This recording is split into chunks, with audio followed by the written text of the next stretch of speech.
इसी गांव में एक सेठ रहता था।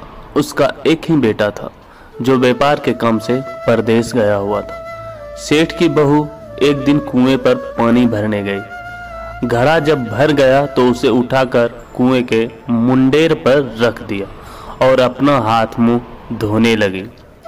तभी कहीं से 4 राहगीर वहां पहुंचे। एक राहगीर बोला, बहन मैं बहुत प्यासा हूँ, क्या मुझे पानी पिला दोगी? सेठ की बहू को पानी पिलाने में थोड़ी झिझक महसूस हुई, क्योंकि वह उस समय कम कपड़े पहने हुए थी। उसके पास लोटा या गिलास भी नहीं था जिससे वह पानी पिला देती। इसी कारण वहां उन राहगीरों को पानी पिलाना उसे ठीक नहीं लगा। बहू ने उससे पूछा, आप कौन हैं? राहगीर ने कहा, मैं एक यात्री हूँ। बहू बोली, यात्री तो संसार में केवल 2 ही होते हैं, आप उन दोनों में से कौन हैं? अगर आपने मेरे इस सवाल का सही जवाब दे दिया तो मैं आपको पानी पिला दूंगी, नहीं तो मैं पानी नहीं पिलाऊंगी। बेचारा राहगीर उसकी बात का कोई जवाब नहीं दे पाया। तभी दूसरे राहगीर ने पानी पिलाने की विनती की। बहू ने दूसरे राहगीर से भी पूछा, अच्छा तो आप बताइए कि आप कौन हैं? दूसरा राहगीर तुरंत बोल उठा, मैं तो एक गरीब आदमी हूँ। सेठ की बहू बोली, भैया गरीब तो केवल 2 ही होते हैं, आप उनमें से कौन हैं? प्रश्न सुनकर दूसरा राहगीर चकरा गया। उसको कोई जवाब नहीं सूझा तो वह चुपचाप हट गया। तीसरा राहगीर बोला, बहन मुझे बहुत प्यास लगी है, ईश्वर के लिए तुम मुझे पानी पिला दो। बहू ने पूछा, अब आप कौन हैं? तीसरा राहगीर बोला, बहन मैं तो एक अनपढ़ गवार हूँ। यह सुनकर बहू बोली, अरे भाई अनपढ़ गवार तो इस संसार में बस 2 ही होते हैं, आप उनमें से कौन हैं? बेचारा तीसरा राहगीर भी कुछ नहीं बोल पाया। अंत में चौथा राहगीर आगे आया और बोला, बहन मेहरबानी करके मुझे पानी पिला दे, प्यासे को पानी पिलाना तो बड़े पुण्य का काम होता है। सेठ की बहू बड़ी ही चतुर और होशियार थी। उसने चौथे राहगीर से पूछा, आप कौन हैं? वह राहगीर अपनी खीज छुपाते हुए बोला, मैं तो बहन बड़ा ही मूर्ख हूँ। बहू ने कहा, मूर्ख तो संसार में केवल 2 ही होते हैं, आप उनमें से कौन हैं? वह बेचारा भी उसके प्रश्न का उत्तर नहीं दे सका। चारों पानी पिए बगैर ही वहां से जाने लगे। तो बहू बोली, यहाँ से थोड़ी ही दूर पर मेरा घर है, आप लोग कृपया वहीं चलिए, मैं आप लोगों को पानी पिला दूंगी। चारों राहगीर उसके घर की तरफ चल पड़े। बहू ने इसी बीच पानी का घड़ा उठाया और छोटे रास्ते से अपने घर पहुंच गई। उसने घड़ा रख दिया और अपने कपड़े ठीक तरह से पहन लिए। इतने में वे चारों राहगीर उसके घर पहुंच गए। बहू ने उन सभी को गुड़ दिया और पानी पिलाया। पानी पीने के बाद वे राहगीर अपनी राह पर चल पड़े। सेठ उस समय घर में एक तरफ बैठा यह सब देख रहा था।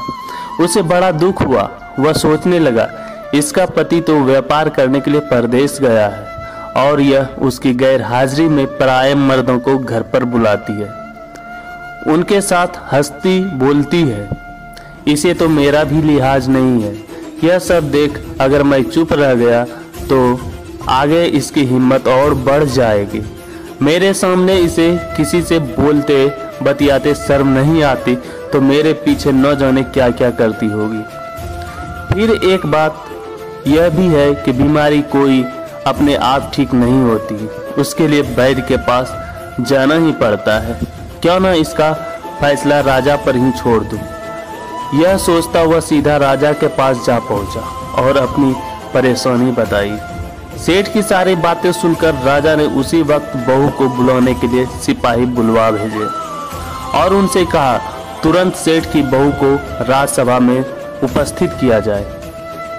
राजा के सिपाहियों को अपने घर पर आया देख उस सेठ की पत्नी ने अपनी बहू से पूछा, क्या बात है बहू रानी, क्या तुम्हारी किसी से कहा सुनी हो गई थी जो उसकी शिकायत पर राजा ने तुम्हें बुलाने के लिए सिपाही भेज दिया? बहू ने सास की चिंता को दूर करते हुए कहा, नहीं सासू माँ, मेरी किसी से कोई कहा सुनी नहीं हुई है, आप जरा भी फिक्र ना करें। सास को आश्वस्त कर वह सिपाहियों से बोली, तुम पहले अपने राजा से यह पूछ कर आओ कि उन्होंने मुझे किस रूप में बुलाया है, बहन, बेटी या फिर बहू के रूप में? किस रूप में उनकी राजसभा में मैं जाऊं? बहू की बात सुन सिपाही वापस चले गए।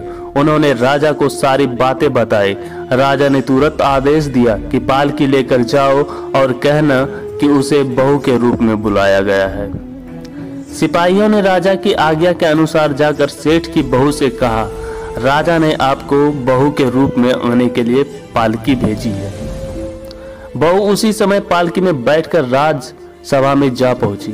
राजा ने बहू से पूछा, तुम दूसरे पुरुषों को घर क्यों बुला लाई हो, जबकि तुम्हारा पति घर पर नहीं है? बहू बोली, महाराज, मैंने तो केवल कर्तव्य का पालन किया। प्यासे पथिकों को पानी पिलाना कोई अपराध नहीं है, यह हर गृहिणी का कर्तव्य है। जब मैं कुएं पर पानी भरने गई थी तब तन पर मेरे कपड़े अजनबियों के सम्मुख उपस्थित होने के अनुरूप नहीं थे। इसी कारण उन राहगीरों को कुएं पर पानी नहीं पिलाया। उन्हें बड़ी प्यास लगी थी और मैं उन्हें पानी पिलाना चाहती थी, इसलिए उनसे मैंने मुश्किल प्रश्न पूछे और जब वे उनका उत्तर नहीं दे पाए तो उन्हें घर बुला लाई। घर पहुंचकर ही उन्हें पानी पिलाना उचित था।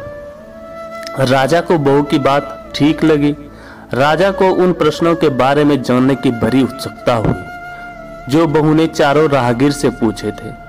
राजा ने सेठ की बहू से कहा, भला मैं भी तो सुनूं कि वे कौन से प्रश्न थे जिनका उत्तर वे लोग नहीं दे पाए।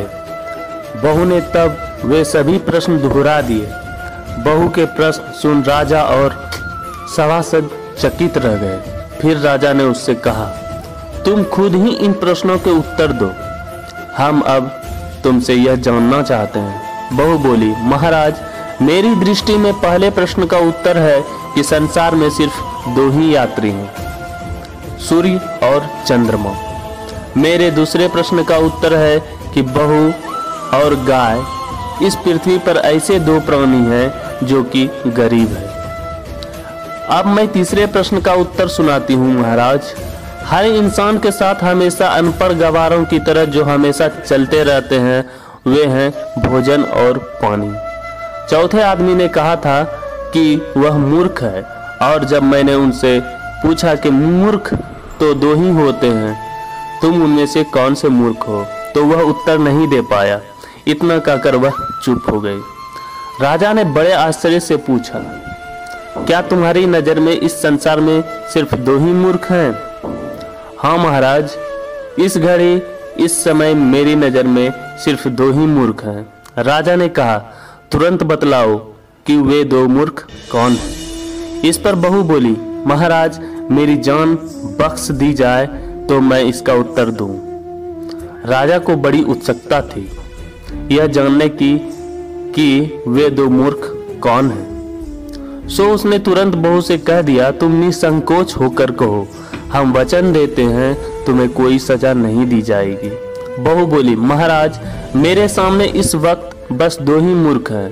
फिर अपने ससुर की ओर हाथ जोड़कर कहने लगी, पहले मूर्ख तो मेरे ससुर जी हैं जो पूरी बात जाने बिना ही अपनी बहू की शिकायत राज दरबार में की। अगर इन्हें शक हुआ ही था तो यह पहले मुझसे पूछ लेते, मैं खुद ही इन्हें सारी बातें बता देती। इस तरह घर परिवार की बेइज्जती तो नहीं होती।